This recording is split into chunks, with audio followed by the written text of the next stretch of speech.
This is the Bates Bobcast, our weekly podcast where we take a look at the week that was in Bates athletics. My name is Aaron Morse, and this week we're recapping another thrilling football game as the Bobcats won in remarkable fashion. Plus, both cross-country teams qualified for nationals, and we preview the squash and women's basketball seasons.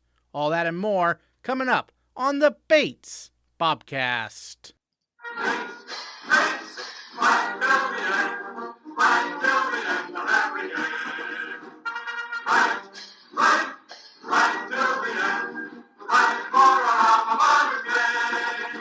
The Bates football team found themselves on the Hamilton 48-yard line with less than 20 seconds remaining in the season finale, tied at 21 on senior day. Then, first-year quarterback Colton Bosselait, starting in place of an under-the-weather senior quarterback Brendan Costa, dropped back to pass.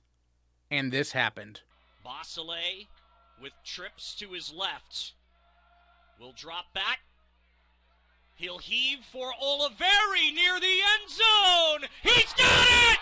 Touchdown, Bates, with 4 seconds left! A legend is born at Garcelon Field. What a throw by Colton Bosselait! The bomb to Vari clinched a 27-21 victory for Bates, as Bates' 26 seniors went out in style with their second straight win to end the season. Interim head coach Ed Argast recaps the game and the season. You obviously took over an interesting situation as the interim head coach. How has this season gone from your perspective, just in terms of like big picture, this experience for you? Well, one, it was nice to see us play well in the last game, both sides of the ball, and young and old. So that was a positive. I think it's pretty obvious that we're in the middle of something good, and hopefully we can move forward from it. Certainly. Well, speaking of young and old, obviously, unfortunately, Brendan Costa couldn't play on his senior day. But how about this first year, Colton Bosselait? You told me before the staff was very high on him, and he certainly proved it, right? What were your thoughts on what he was able to do? To tell you, he came out on fire. Then he got rattled a little bit, and just his maturity and growth showed in a matter of a quarter. Where he overcame the adversity and got us back on into the game and completed a lot of passes and was really, really top of the line. How much time did he have to prepare to be the starter on Saturday?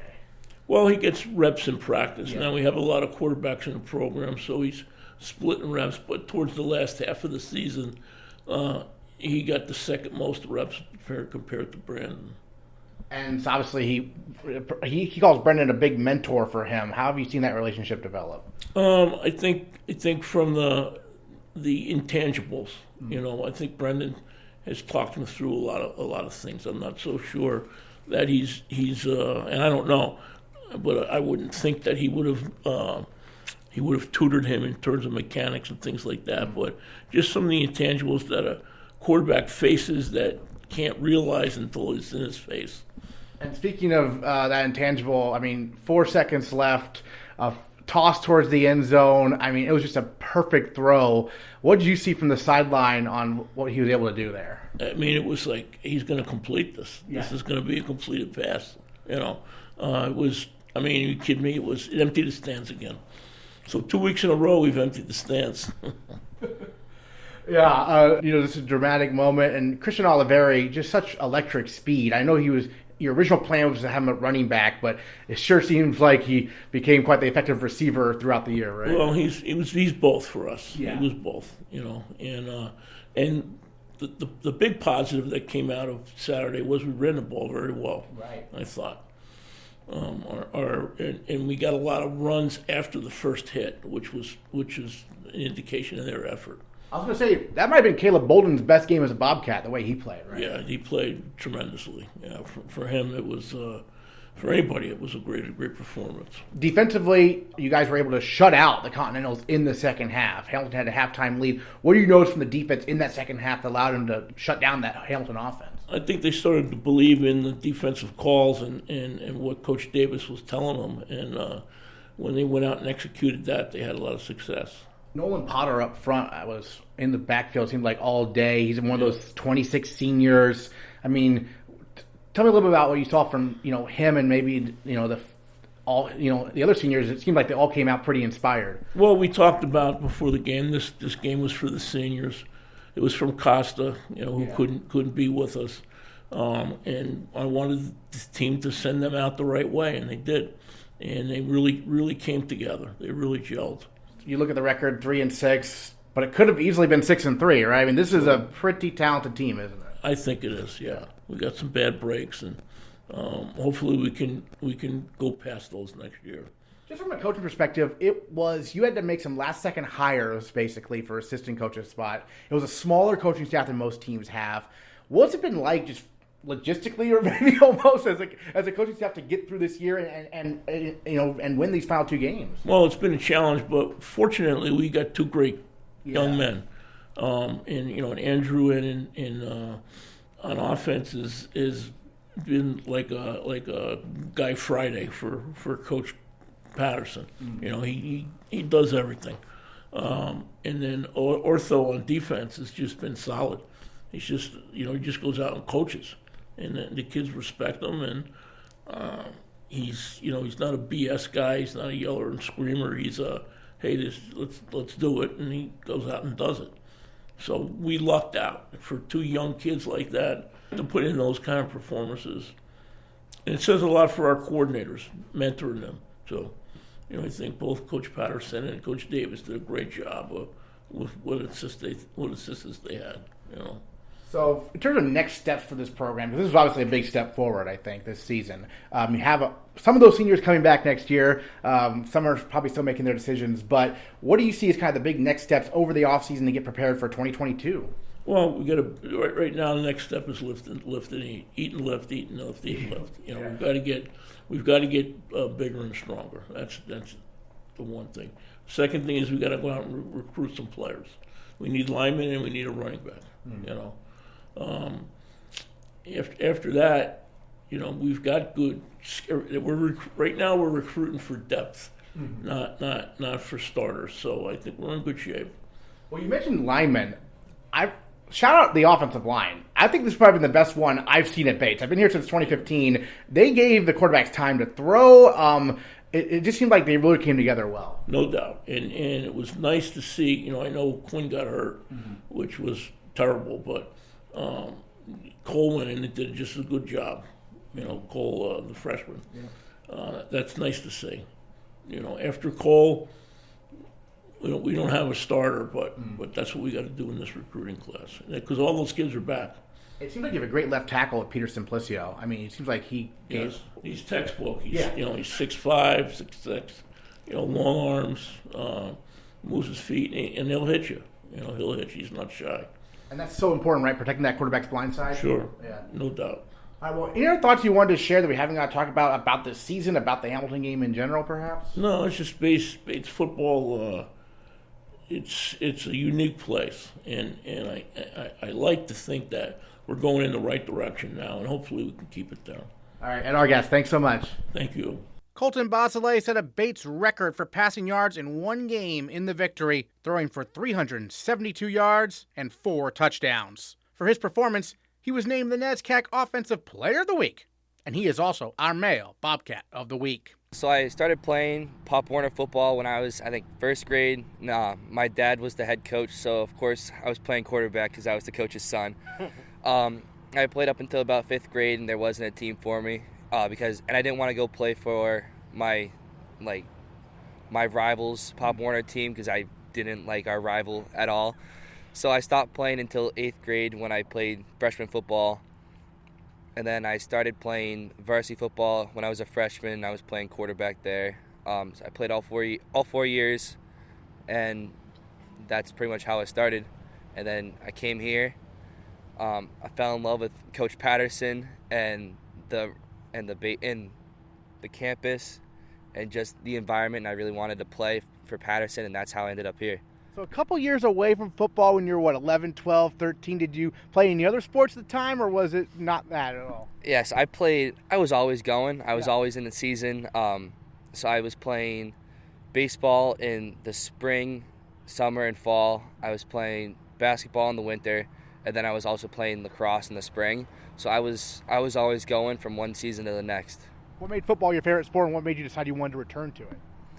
So I always loved football. I always wanted to play, but I just couldn't bring myself to playing for my rival.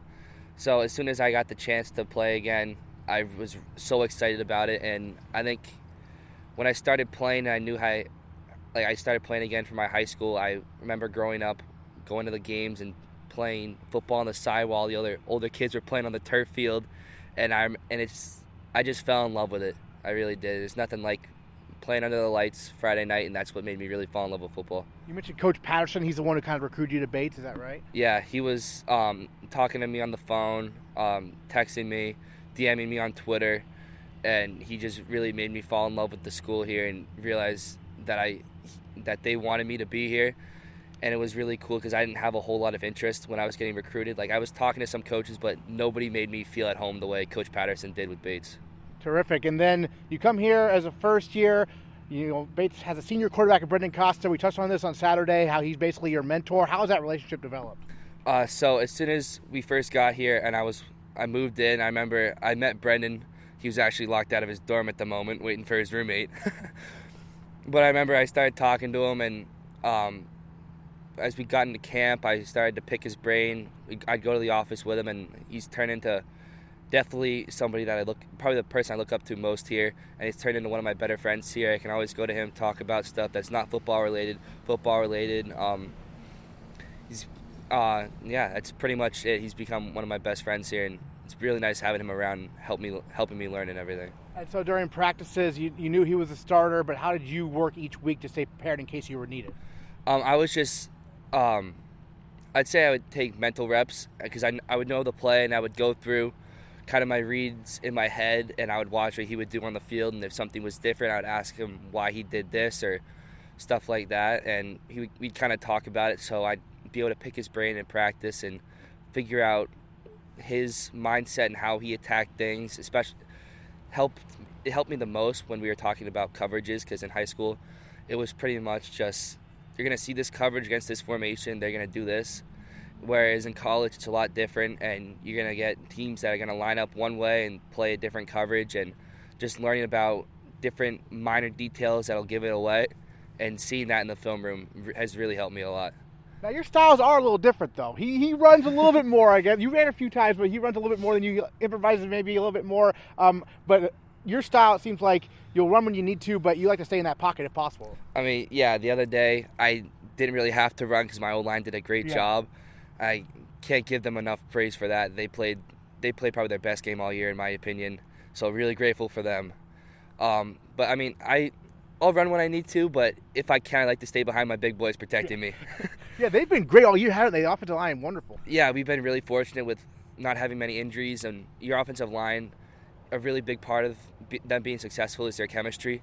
And with them being healthy all year round, their chemistry has improved every week. So that's really been a big key to their success.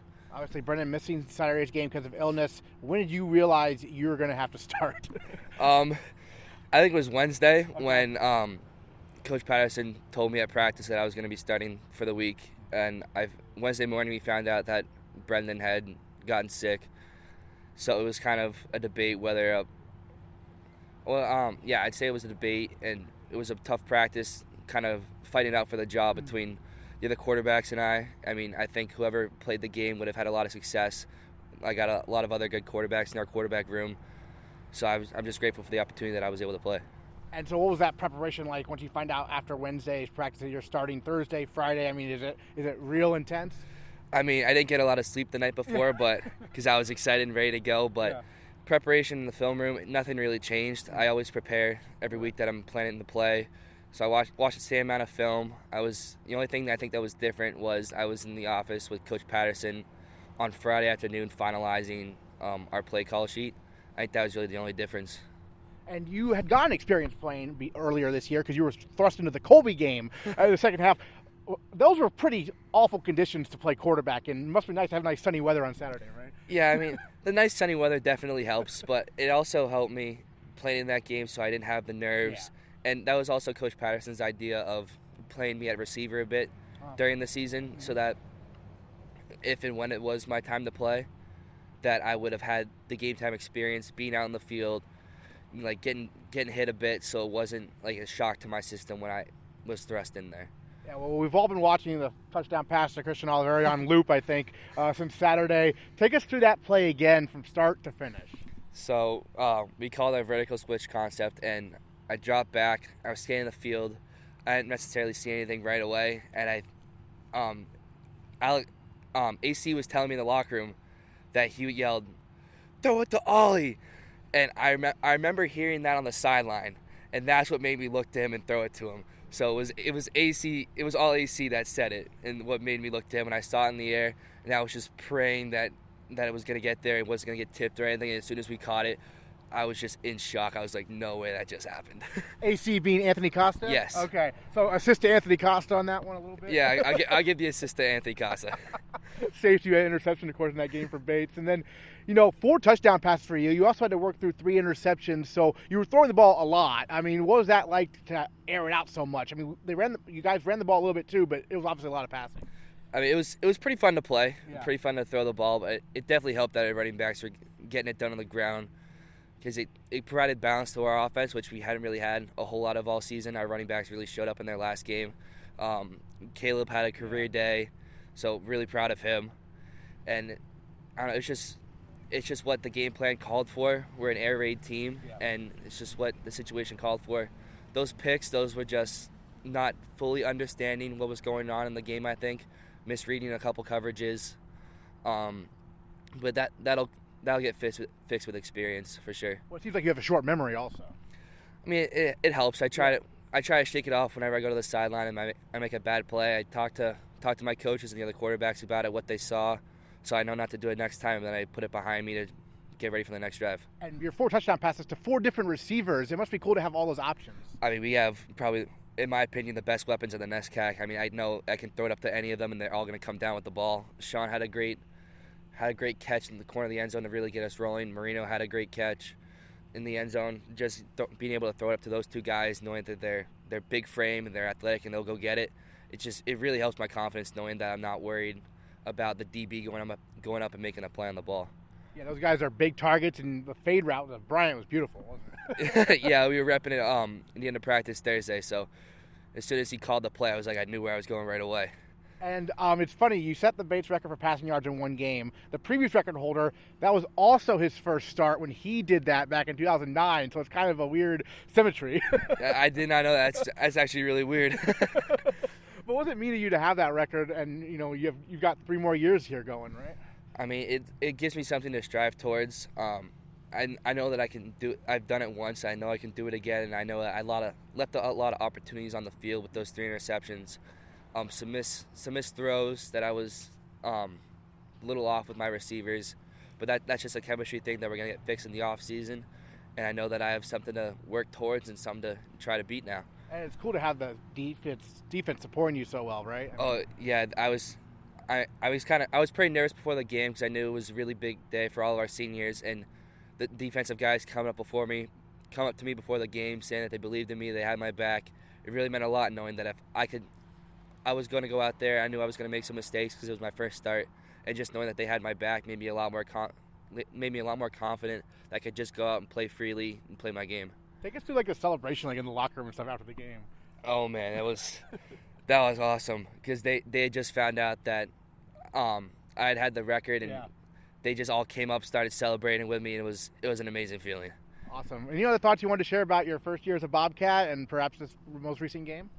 We have a lot of guys in their 5th year. I know a lot of them have jobs lined up, but for those that don't, it'd be real awesome to have them back. Like I know Sean Bryant said he's coming back, and he's really excited, and that's a big piece of the offense that we're going to have, but there's a lot of other big pieces on both sides of the ball that if we can get them back, we can have a real run at turning some heads this next season. Sounds good. Colton Bosselait, Male Bobcat of the Week and the NESCAC Offensive Player of the Week. Thanks so much. Thank you very much.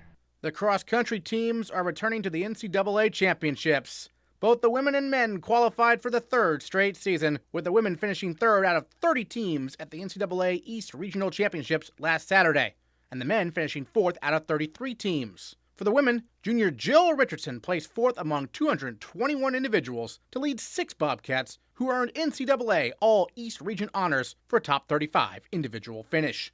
Senior captain Tara Ellard finished 10th and once again played the key role of pacing the Bobcat pack. And Tara Ellard is our female Bobcat of the week. Tell me a little bit about the race in general. How did it go from your perspective? It went really well. We went into it knowing that we were going to be at the front end of this race, and so we had that mentality kind of starting out of the gates. But it went really well. We all raced exactly the way we were supposed to race, and even better in some cases. So it was really exciting to see us kind of perform the way that we had wanted and the way that we expected. Well, Coach Jay has mentioned to me that you are an expert at helping set the pace for the team. How do you go about doing that? Yeah, it's a lot to do with just feels, and especially in a race like this, times aren't necessarily as important as placement. So it has a lot to do with just like not following the pack out straight away, coming back together when we have to go into the trails, into the woods.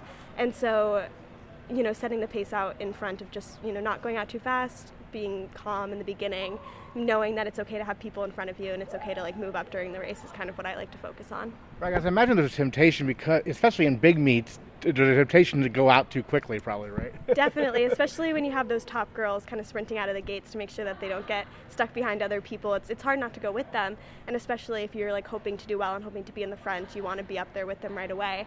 But I think it's important in these kind of races to be the ones who are chasing people down, not being chased down. So we have a mentality of trying to be the chasers.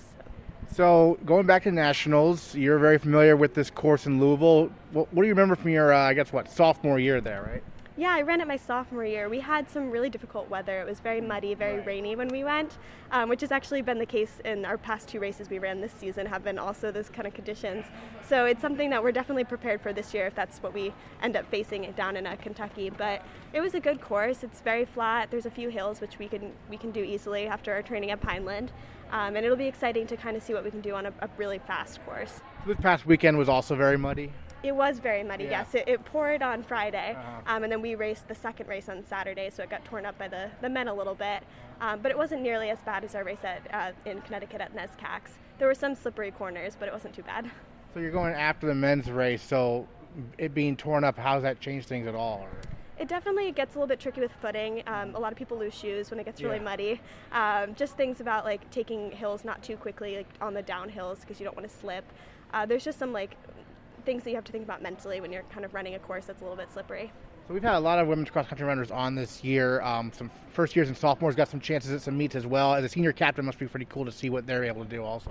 Yeah, it's been really exciting. We've had some pretty standout seasons from underclassmen, as well as some unexpected seasons from upperclassmen. So it's been fun to kind of see what our top 7 turned into by the end of the season. And it'll be extremely exciting to see what they do in a big meet like Nationals. For you personally, 10th place, right? That's pretty cool. Out of 200 plus runners. So for your personal race perspective, that must be pretty satisfying. Yeah, it was great. I wasn't expecting to do that well going in, but Jay had talked to us beforehand about how we need to go into the race with the mentality that we were, up there with the top runners. And so going into the race, I definitely didn't expect to pace that high, but I'm happy I did. And then third as a team, is that about what you kind of thinking beforehand, or were you thinking higher? That was our goal. We knew that MIT and Tufts were going to have really strong teams. Obviously, we had Tufts in mind to kind of track down, but they ended up doing extremely well. And same with MIT. But there were some other teams that we had in mind of just keeping an eye on to make sure that we were ahead of them, and we did end up beating them. So we were happy with that. So going to nationals, are there kind of goals in mind in terms of where the team thinks you all can place, perhaps? Yeah, we haven't talked about it too much. We're not really a team that focuses on national rankings throughout the season. Right. But I know we're pretty ranked, about halfway through the pack right now in terms of teams going there. And I know that, my sophomore year we placed 14th. So I think that's a good number to have in mind, and hopefully to even try to get higher than that. I think that was the best showing ever for the women at Nationals was your sophomore year. It was, yeah, which was super exciting. And that race we had done a lot better than we had been ranked. So that was a super fun race to run, an exciting outcome. And so hopefully we can keep that in mind as we go into this race. And obviously you're focused on Nationals right now, but track season is coming up after that, right? How excited do you get back on this indoor track here at Merrill? Yeah, it's super exciting. We've had a couple indoor track workouts at this point, and so it's been fun to kind of transition. Even though we're still running cross-country races, a lot of our team is in their track season at this point, so we've been having some fun kind of doing some track workouts and getting some speed in for some faster races in the winter. Yeah, because I've talked with some of Curtis Johnson for the men's side mentioned, and I think one of the runners mentioned the haze in the barn in terms of cross country training. Is that you feel that way for the women also? It's kind of more into track training almost at this point because you you have trained what you can for cross country. Yeah, exactly. We're not really doing any work right now that's, building. We're just mostly maintaining and kind of tapering for these bigger meets. But our eyes are definitely forward to the track season at this point in terms of training because, as you said, we've done the mileage we can for cross country. There's not much more we can do there. So what's the standard practice session now this week leading up to nationals? We're doing mostly the same stuff that we had done all season. We're going to have workouts like normal, lifting like normal. We're just taking down the intensity a bit and then also like our mileage a bit so that we're definitely rested coming into the weekend, but we're just keeping everything as normal as possible. How cool is it to have both teams, women and men, going to NCAAs yet again? Oh, it's awesome. I mean, it's even more fun when we can have them there with us. And every year that I've been there, they've been there with us too. So as for me, it's expected that we both go, and that's the way it should be. But I think that they're equally as excited as we are to be going. Any other thoughts you wanted to share about this past regional meet, or perhaps what you're most looking forward to with NCAAs here? Oh, I think that the thing I'm looking forward to for NCAAs is just seeing what our team can do out there. I mean, it's more of a celebration at this point. We're just excited to have made it. So we're going to go out there, we're going to run our best race, and hopefully our team places where we want to be. All right, Senior Captain Tara Ellard, our female Bobcat of the week. Thanks so much. Thank you. Senior Captain Jackson Donahue finished 8th out of 238 runners to lead the Bates men for the 6th time in 6 races this season, helping to send the men's team to their 10th NCAA championship in team history. Head coach Curtis Johnson has guided the Bobcats through some tricky terrain in his first year at the helm of the program, and he joins the Bobcast to recap regionals and look forward to nationals. I'll start by saying this was our first time contesting the East Regional Championship. Formerly, we competed in the New England region, and we were used to how the at-large bids and automatic qualifiers worked there. So we went into this knowing that we didn't have prior evidence of what it would take to qualify. Was it top 2, top 3, top 4? We had no idea. So obviously the outcome worked out. I still look back and think, holy man, they gave some real justice because you never really knew. But yes, this was an amazing and crazy regional championship where we saw surprises, but we also saw some of our grittiest races all season. So 4th place, a very close 4th place, right behind Tufts in a race that did not go perfect for us. And so that not only excites us knowing that we're able to go to the national championship, but we're still itching for our big race. And what better way and what better place to have it than the NCAA championship? Yeah, I know speaking to some of the guys, they're really trying to catch Tufts, catch Colby. Yeah, I mean, this is NESCAC. That's why we do it. We know just competing in our regular season, once we're up against our conference foes, it's going to take a lot. It's going to take that NCAA level competition. And so I'm really excited that we did have a few opportunities to see what it's like to stack up against some of the best in the nation and show ourselves that we are one of the best. And so going into this national championship, we really have our eyes set on trying to put together that spectacular performance that we know we have in us. And yeah, just like you said, teams like Tufts, Colby, those are teams we've raced a couple times this year. And we've actually got a few wins on them as well throughout the season. So we know we can pull something great together going forward. Is this a return to Louisville for some of the older guys on the team? Yeah, it absolutely is. So this is that's something that will be very exciting. We have a couple of our upperclassmen who really are not only excited to punch their ticket to nationals, but they want redemption. Getting to nationals is such a huge feat and something we're incredibly proud of. But the outcome in 2019 wasn't exactly what we panned out.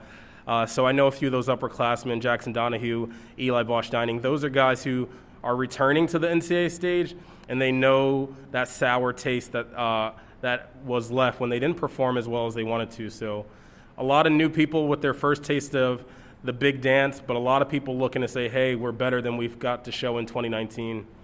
This is kind of a basic question, but for a runner, if you're not performing the way you want to, what are the factors that can lead into that in cross country? Like in other sports, like in baseball, someone's not seeing the ball well that day. What about for cross country? Yeah, there's so many different factors. The field size is slightly different every race. The course is different every time around. Weather is always a factor. Are you sick this week? Are you amazing? Did you slip up the hill or not? There's so many little factors. But we told ourselves going into the regional championships, we didn't want too many what ifs. We didn't want any. what if this happened? What if this perfect race happened? We just knew that whoever was up and going was going to give their best. So there's a million ways you can put together a race, but if you have a consistent group, nobody has to be perfect on the same day. We just have to be everybody locked in, and I think we did that really well this weekend. So what's the training like between right now, we're talking on Monday, until Saturday when you're racing there in Kentucky? Yeah, so, the work is done. The hay is in the barn.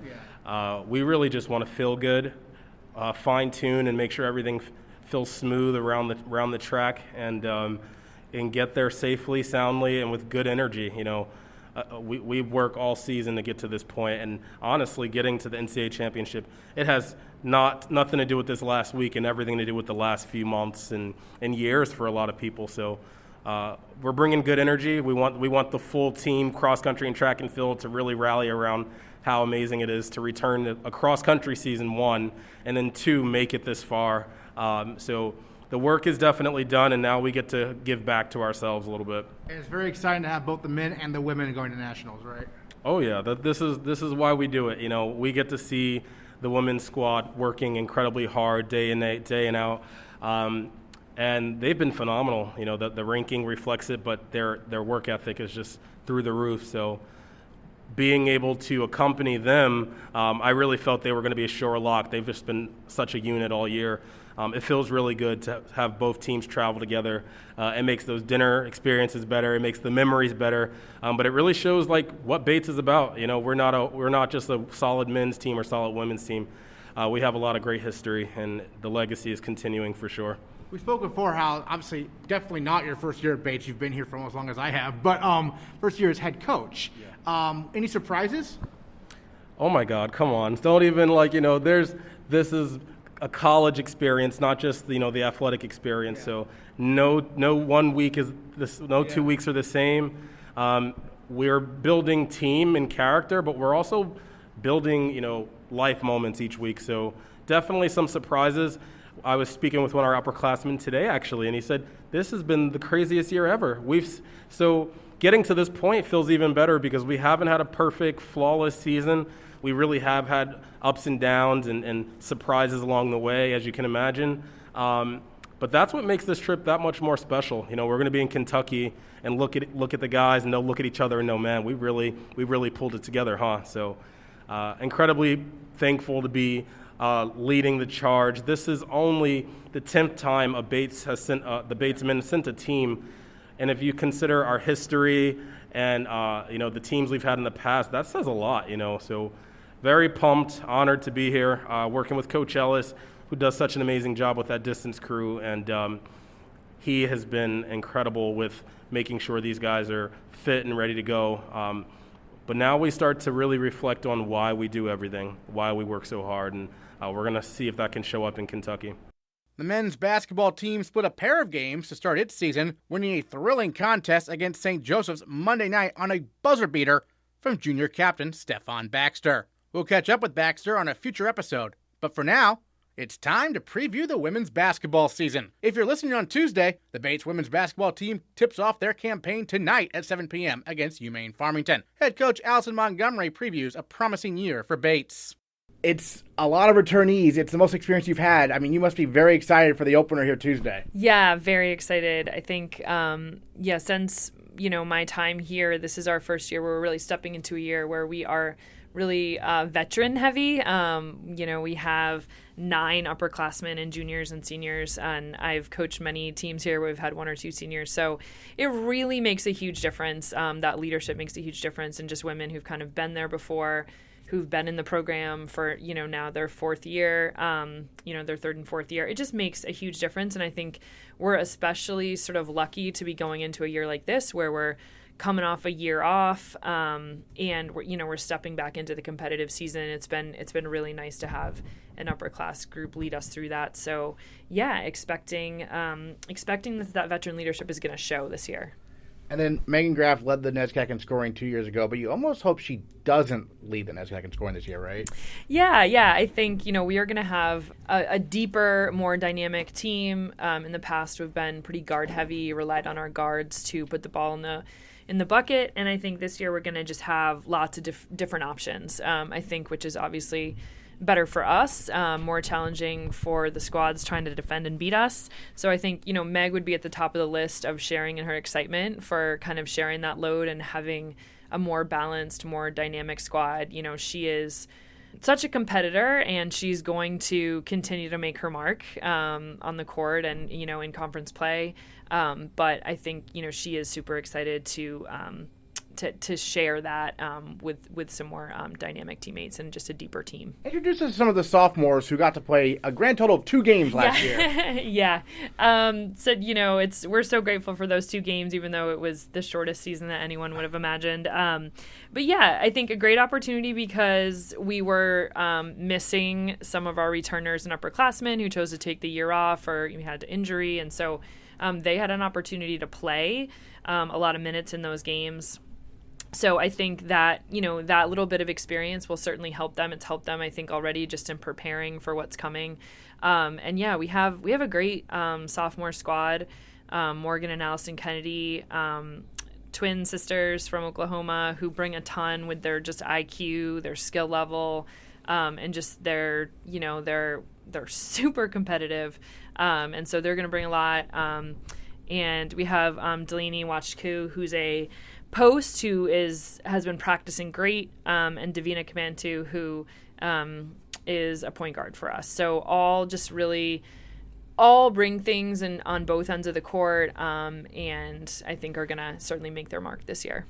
And then in the post, because you have a lot of really good guards, but you also have a lot of very good post players. Starting at the 4, Ariana Dahlia, who we've talked with her about how in high school she was just asked to play defense. She comes here and you tell her, you need to score, and she has been scoring, right? Yeah, man, that woman is she is a nightmare to guard and when you have to play against her. We've talked a lot about that as a coaching staff with this extended time we've had to practice this year, which has been incredible. We've loved it as coaches. I think the players have liked it. They probably are way more ready for a game than even we are, but her motor is just wild. Like, that woman could play for days and seemingly never be tired.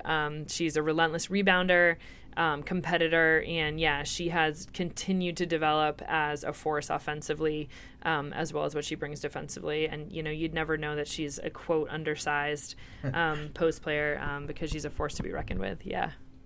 And then on the defensive side, Taylor McVeigh, she's one of the players who took a leave. Yes. And so she's having a senior year now. So probably, I guess the most years in the program, right? Yeah, sort of. Yeah. She's our super senior, even though, that year was a year off, or I'm calling her our 5th year. And she just brings, it's really neat to have women on our squad who have sort of lived through the phases of our program as we've continued to develop and to be more competitive, and she's at the top of the list of just someone who's been pushing our program forward in every way on and off the court. And so really excited to have her back this year as a senior to continue to pull us to the next level. And she'll be out here for the start of our games with an injury, but she'll be back soon. Just couldn't be more thrilled to have her leadership this year. And another player who provides a real spark and a nonstop motor, and maybe not quite similar to Juliet Middlebrook, maybe adjacent is Mia Roy, right? Yeah, similar type of energy, just really relentless motor. She's just been so committed to our program in every way, prepares herself every day to just be in the best place possible to give everything to our team. Her game really lends itself to like an up-tempo kind of game. So, we're going to be doing that on both ends this year for sure. We've talked a ton about transition offensively and also defensive pressure. So I'm excited to just continue to see her game evolve and her have the ability to impact even more given sort of that tempo that we'll be playing. Yeah, I wanted to mention that since you have so much depth now, finally, right? Yeah. You get to play maybe a more pressured defense and force turnovers perhaps in the backcourt. Yeah, which, we've had that ability, but like to your point, you got to have the depth too, because when you have people playing a lot of minutes, and certainly when you get into conference and you're playing back-to-back games, like that can be a factor. So, and you always take a little bit of a risk when you play a game, that type, that style, like, does it lend itself to sort of more fouls or turnovers? Our goal is obviously hopefully not, but it is a risk that you take. So, I think depth allows us that ability to play with that a little bit, and we're really excited to sort of make that our brand of basketball this year. Just kind of looking at the landscape of the NESCAC, I mean, we've had a year away, basically, but the top three have traditionally been, Amherst, Tufts, Bowdoin, Middlebury, and Williams sometimes gets in there, but Bates has beaten both those teams. Yeah. And so Bates, I mean, you're getting closer to where you can be maybe hoping to host a NESCAC tournament game, perhaps, right? Yeah, we have high expectations this year. It's just what I'll kind of say about that. Like, I think, we have really high expectations. I think everyone on our squad has the confidence and the mentality of, taking this year on by really having no limitations. I think we're over any sort of, just because of some of the experiences we've had, but also the depth and level of ability and just the preparations I think that we've taken have really lended itself to give us the confidence to feel like we would love to make our mark this year in terms of being a real contender in the conference. Wait, any other thoughts you want to share on the upcoming season we haven't got to talk about yet? I just think couldn't be more excited to compete. I think we're walking that line of getting back in the grind of it, but trying to maintain that perspective of what an opportunity we have. I think perspective can be one of the harder things to just maintain once, life gets going again. But yeah, we have really daily reminders in our program with our values where we literally have daily reminders that our team takes turns doing to try to keep us really focused in the moment, and just valuing each day that we have together an opportunity to compete, because last year certainly taught us that can sort of change at any minute, and that continues to be that way. So I think perspective is a big theme for us. All right, Alison, Montgomery, thanks so much. Thanks, Aaron. The squash teams get their seasons underway Saturday at the University of Pennsylvania, where a couple of Ivy League teams await them. Head coach Ry Hergeth is not afraid to challenge his young squads.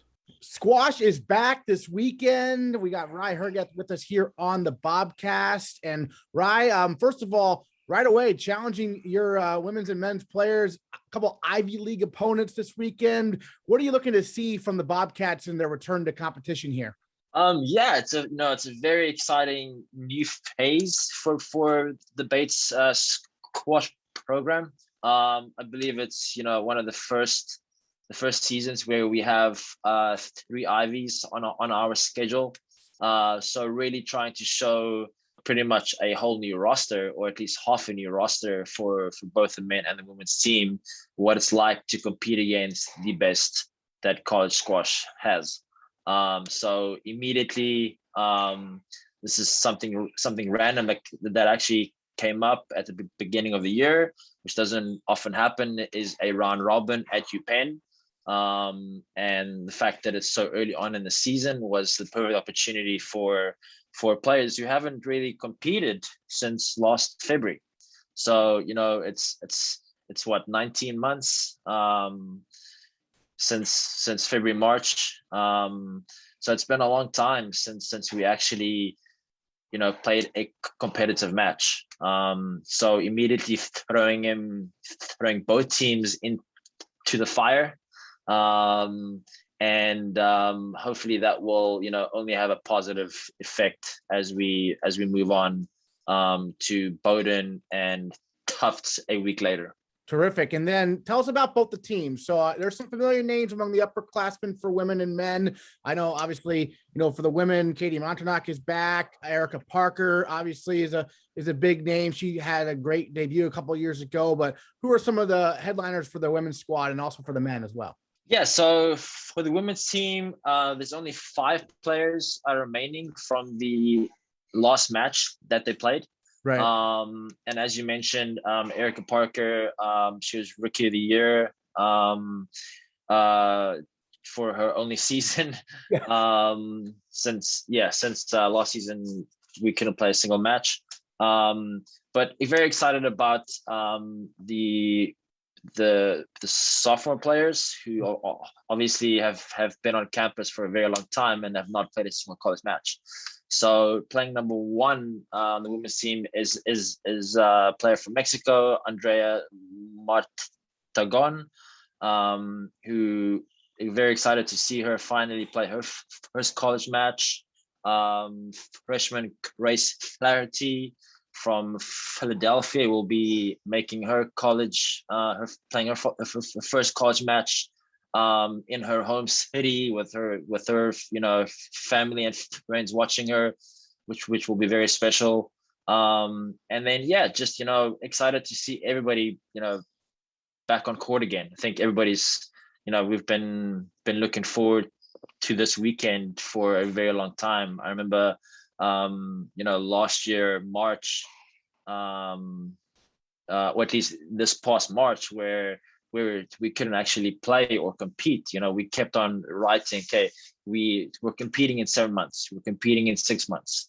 So it's been a long time coming, and something that I'm very excited to see how players actually react and how players actually bring their A game, because like I said, it's been a very long time since anybody's really competed. So just overly excited to not just to see the new players who have come in, but to see the old players kind of show their experience and show how hungry they are to actually be back on court again. So we heard some of the headlines for the women. How about the men's side? Who are you looking forward to seeing back out there? Well, the men's team also, we only have 3 players. So that's even, so the whole men's team is pretty much a completely new team. We only have the couple of seniors, Jesper Phillips and Peter Koenigsbauer, and Sultan Hashmi, who played the last match against Navy last February. So there'll be, 7 new players coming in. We had a great recruiting class last year, and they're like I said, they'll be being thrown straight into the fire this weekend, playing their first college match against Cornell. Players like Alex Spiro from Portland, Oregon, Harris Ramley from Malaysia will be playing number 2 and 3 respectively. They're going to have their hands full, but excited to see them compete at a high level, because they are definitely capable of competing against anybody in college squash. So we're just excited to see them, really bring it. And then at the bottom of the ladder, or near the bottom, players like Labib Ali, who's a freshman, exciting player. And then, we have the experience of players like Sultan Hashmi and, sophomores like Garrett Wenberg, Matthew Laser, guys who have been on campus for a year and a half and have not had the opportunity to actually play a match. So again, just really excited to finally get on court again. Well, I was gonna say Jesper Phillips was second team all NESCAC a couple of years ago, so he's moving into that number 1 spot now, it sounds like. That's correct. He was, if we had a season last year, he would have been playing number 1 last year as well. Right. So he's been, consistently keeping up his level, even though we haven't really competed. So excited also to see, what he can bring playing number 1. I think this will be the first match that he plays one in college. So excited to see how he handles the best of the best. Excellent. And then, in terms of training in general, it sounds like you're a busy man this week on court with the players. How's that going? Yeah, it's always great. It's coaching college squash. You can't really compare it to any other sports, because it's a team sport, but at the same time, you have to coach each player based on their own strengths and weaknesses. So it's a difficult thing to balance out. When we have practices as a team, you try to focus on specific things that everybody can work on and focus on, but at the same time, it's important to get on court with each player for 30, 45 minutes, once, maybe a second time per week, to really iron out specific things that player is struggling with or needs work on.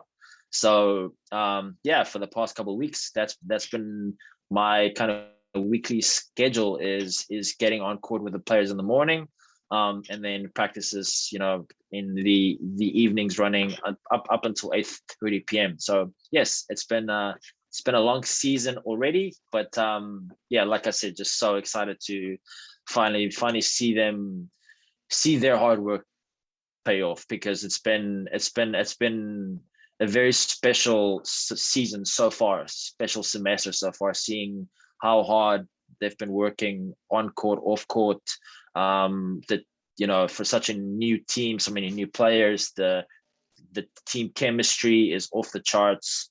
Both the men and the women's captains have done a fantastic job of pulling a pretty much a brand new roster all together, and bringing that team chemistry and team bonding up to a level that is not comparable to last year or the year before that. So again, I'm just very excited to see how they compete and see them really fight for each other, which is ultimately what college squash is about, because you're on court by yourself. But if you play for yourself, it's easy to say, hey, I'm exhausted, or this player is better than me, I'm done. It's very easy. But if you have a reason to play for your best friend that's on court next to you, or the 5 girls that are yelling your name, supporting you, that's really what gets players motivated and gives them that extra edge, and what makes college squash so special, if you compare it to any squash being played around the world, including pro squash. So right. College squash in that sense is very special, that yes, you're playing for yourself to some extent, but the big picture, you're not. You're playing for the people that are on your team, that you've been working really hard with for a number of weeks. Again, I can't keep saying how excited I am, but yes, I am very excited.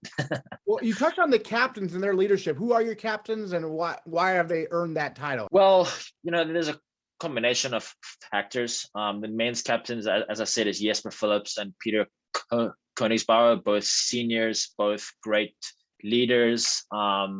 They set fantastic examples, and that's pretty much what I look for in captains. I don't ultimately make the final decision as to who's captain. The whole team votes, and so there's no bias. I don't believe in that kind of system. So they set the example last year, they're setting it again this year, and everybody's following.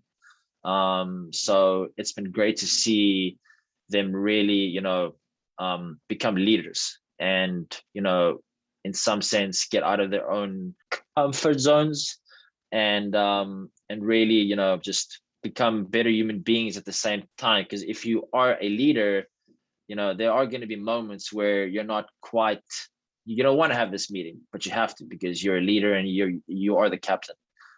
So to kind of see them get out of their own little boxes and lead by example has been phenomenal. And on the women's team, we actually have one super senior, Katie, who will be leaving us this semester. Unfortunately, she will be missed. She'll be captain this semester. And then we have one more senior captain, Natalie Bachman, and one junior captain, Erica Parker. And I think, the same applies there, is the fact that it's been 2 seniors and 1 junior. It's not something that I necessarily would like to actually name a junior as a captain. Just because I believe that captains should earn their spot. They should earn the amount of work that they've put in, and just kind of, continue to use their experience and lead by example. But I think that's really made a big contribution to the women's team chemistry, is having somebody who's not a senior, be able to connect to the sophomores and the freshmen a little bit easier. And again, just showing them what type of work ethic is needed if we want to compete at that high level. All right, Hergeth, I'll let you get back on the court. Thanks so much for joining us on the Bobcast and previewing the squash season. Really appreciate it. Thank you very much, Aaron. This week on the Bobcast, we're recapping a pair of fall sports. We start with volleyball and head coach Emily Hayes. Bates went 7-16 overall and won a pair of NESCAC matches. Hayes reflects on her first year at the helm of the program. It was awesome. A ton of potential on this team and this program. We obviously had, some struggles and some growing pains this year, but it was made clear near the end of the season there how high our ceiling is as a program, and the culture is building, and it's really, really exciting. I was going to say, your last match of the year was against eventual NESCAC champion Bowdoin, and you took them to 5. It was quite the battle, wasn't it? It was, yeah. It was, it came down to some mental toughness there at the end. I think that skill-wise, we were putting up a fight, and, we've had that talent all season in pieces, but it was just about putting it together and instilling some belief. I think at the end of that match, Bowdoin believed more that they were going to win, and they're an incredibly talented and well-coached team. Aaron has created something really special there, and so it's very cool to see them along with Wesleyan, Middlebury, and Tufts competing in the NCAA tournament, and that we can fight with any of them, and we've just got to keep building and stay disciplined.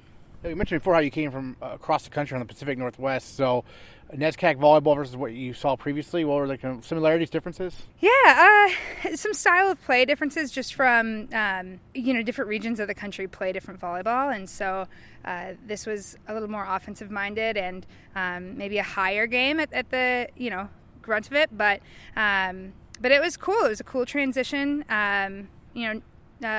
The West region, just a small shout to them. They don't get as much recognition as they should on the national stage a lot of the time, but it was really, really cool to be involved, again, in a conference with coaches and women, leaders who are so strong and such a good example for building and maintaining a program.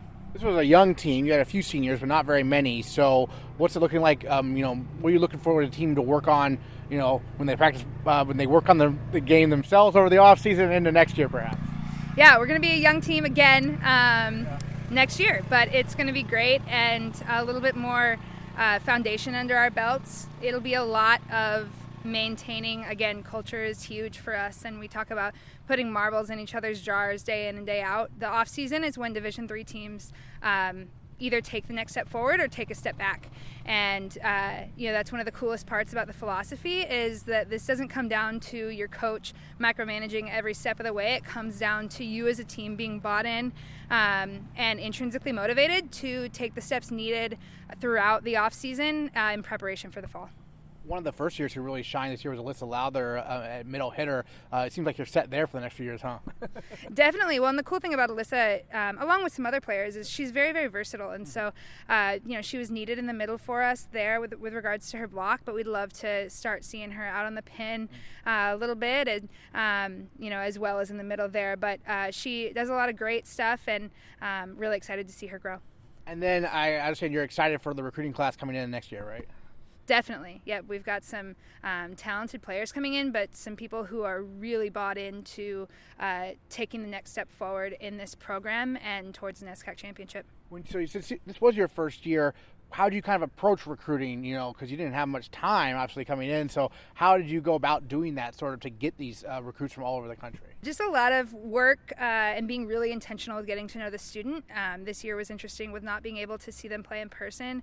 And so really having the important conversations with them, understanding what they're looking for in their transformational 4 years of college, and also having conversations with their club coaches and things like that, and just understanding who they are as a holistic person, because they're going to be a huge part in driving this program forward. Tell us a little bit about the senior class that's graduating. It's, as we mentioned before, it's kind of a small class, but obviously impactful, led by Cindy Phillips with all she was able to do, right?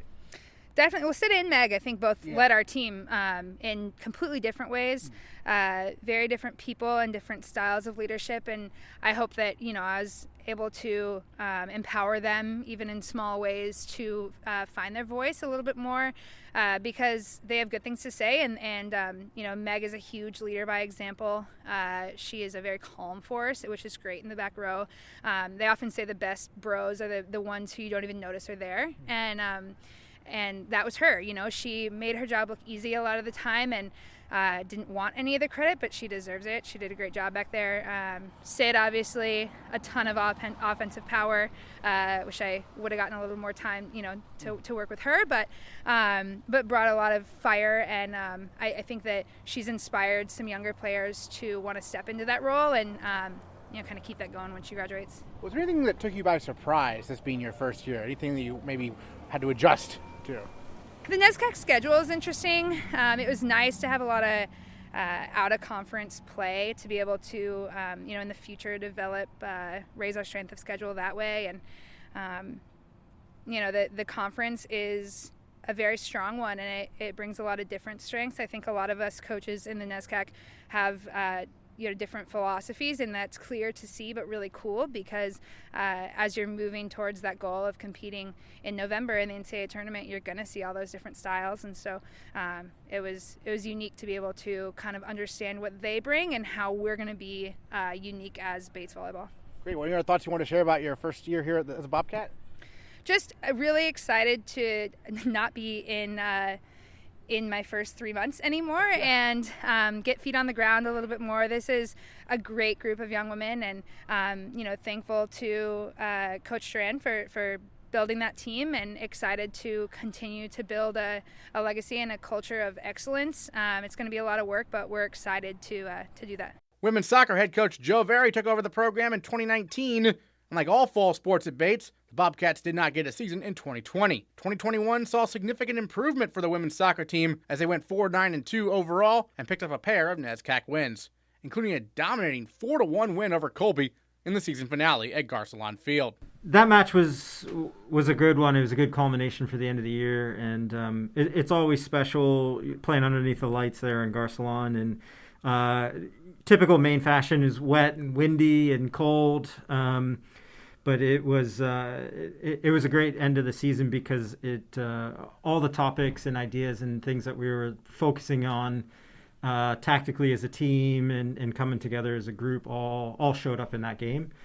It's also super special to beat that team from North in that aspect of things too, and it was just a good little cap to the end of the season there for us. We were talking, it's a young team, only 4 seniors are graduating, but talk about those 4 seniors and what they meant. Yeah, so Kat Knuckles, Annie Doig, Sophie Matt, Lauren Bearby, been 4 really good seniors that, I've obviously had the opportunity to work with all the years that I've been here. And, they've really kind of seen the full transition and has really kind of brought things a long way for us. And so we're really happy with the way that they kind of jumped on board and were able to help us develop. And so they're, not only, super bright young women and just really great human beings, but, they've made a pretty big impact on the program as well. And going back to looking at the season, you got your first NESCAC victory at Trinity. That must have felt nice, right? Yeah, that one felt real good. And, it was a couple of years coming, and it was nice to kind of get that one off the shoulders. And that one, I didn't feel like we played particularly well as in the soccer sense of things, but we really just battled as a whole group and defended like crazy. And so I was, that was a true team effort. And Sunday soccer games, especially with back-to-back games, are tough to win. And so, any points in that aspect of those games, Sunday soccer games are just always a little bit more ugly. But that one was awesome. That one was a good win for us. Well, besides the Colby match, arguably one of your better matches you played was actually a loss. Number 20 nationally ranked Amherst 3-2. I mean, that really showed you can play with one of the better teams in the country, right? Yeah, and that was that was the debrief from our players. I mean, as a coaching staff, we really didn't say much at the end of the game because the players said it all. the hardest part in this conference is to keep your confidence going, because every team is so good. And we just beat each other up so much, and that was I think a big turning point for us, because our players felt like they belonged, and we were that close. And again, another Sunday soccer game that was kind of a rough and tumble and ugly one, and our group was super resilient. We just kept kind of clawing and fighting back, and honestly, if we had another 5 seconds, I think Izzy actually scores a goal to tie that game. So we were. We just ran out of a time in that, and so that one we were really happy with, just the resiliency that our group showed. And we talked about how it's a young team. It was actually a non-conference match. I was at Russell Street Field against Thomas College, where I think like 4 or 5 people scored their first collegiate goals. That must have been an awesome one. Right? Yeah, it was a good one. A lot of them were sophomores, so in that part of things, and that game was a good little boost for us to close out the rest of the season pretty tight in that. So, but yeah, we scored goals from a lot of different places, and so sometimes that's a really good thing where you can do it by committee. I think that was a good thing. So we did have a lot of sophomores, and I think maybe even one junior in there that scored their first collegiate goal, and we had a couple others too that did it in some other games, and so we're happy that we were able to really develop and take some positive steps this year. And one of the headliners on the team this year was Elizabeth Patrick. She started off and she finished strong as well on Garcelon with some rockets from deep. I mean, she's not afraid to shoot from anywhere, is she? No, there's not a shot that she doesn't like in that sense, and that even before we start training, she's like the first one out there smacking balls, and so yeah, she had a flair for scoring goals on Garcelon this year. I mean, she started the year with a couple of goals there, finished the year with a goal there and Garce, and so but that the junior class is really we're excited about them and the development that we have, and frankly with all of our classes we've been really young, and so. But the leadership in development out of our group throughout this whole fall, we've been super happy with. What's the offseason going to look like from your perspective? I know they've adjusted some rules about working with players. Don't know how it applies to fall sports though. Yeah, so we're hoping that the NESCAC follows suit with what they did with the spring sports. Mm-hmm. So being able to do a non-traditional season, get 15, 16 practices in with our group will be huge. It's big in the Bates culture here that juniors go abroad. So a good majority of our juniors will be abroad that second semester. And so, that obviously brings some challenges, but it also brings some opportunities. So it really gives us an opportunity to work with the leadership of our younger players, our sophomores and our first years. And, we're fingers crossed that, the NESCAC presidents say we get a green light there for that off season, because I think it'll be really important for us. Well, any other thoughts you wanted to share on this past season we haven't going to talk about? Well, first, Aaron, I wanted to just say thanks for everything that you do and BCO, and we just talked a lot this year as a group with just that process and just developing and going from there, and we've been really happy with the process that we have, and we do graduate 4 good players, but we're obviously looking forward to the future where we were close in a lot of NESCAC games, and so we're hoping that we can just keep kind of closing that gap.